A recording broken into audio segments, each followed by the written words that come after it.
In terms of education and prevention, we offer our youth presentation, we offer our Stairway to Heroin series, which includes Stairway to Heroin, Playgrounds to Pills, Wake Up Call, and Deadly Decisions.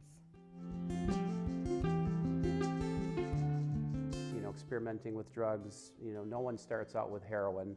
There's usually a progression, alcohol, marijuana, prescription pills, and then kids eventually can turn to heroin.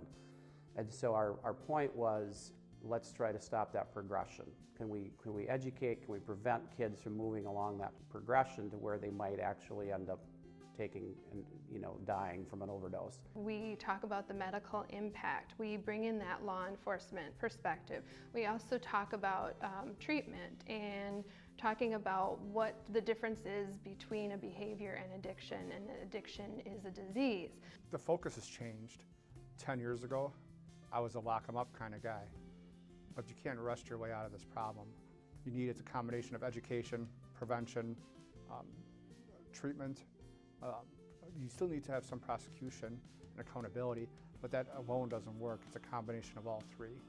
Actually took care of a couple of the kids that had died at Oconomowoc High School and tried to resuscitate them. And then to be able to have an impact in stopping that, and not just from resuscitating someone once they come in the ER, but from actually preventing them from becoming addicted in the first place. If we notice signs, or if we see some of the signs, we could perhaps prevent them from going down the path that our family had to go through. I thought if we could put a real life bedroom together, both male and female, and place all the objects around the bedroom like this is. So example, on this desk we have probably over 10 signs of potential drug and alcohol use. So throughout the whole bedroom is household items, some items that we have purchased.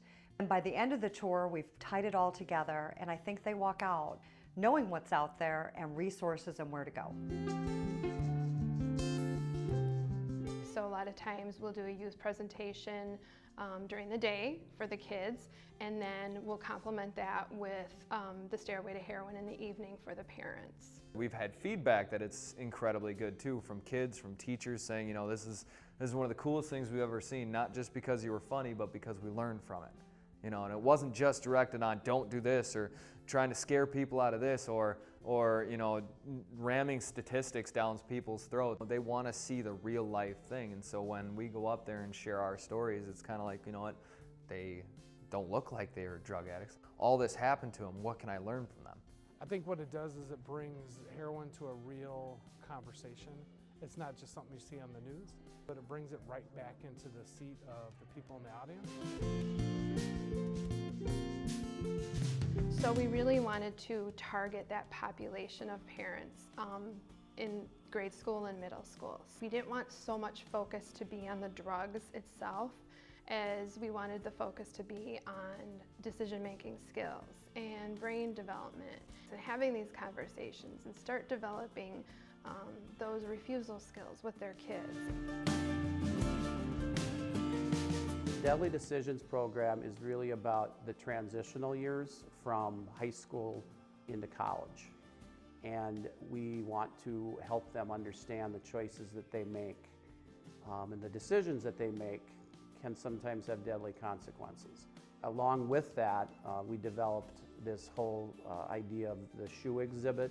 To put those shoes with the toe tags on there, represent the age of the person, what they died from, and then have them on the same risers that the audience's kids go on and choir. And then have Tyler sit down at the end and explain that he really should be there, and that the fact that he survived is not the norm.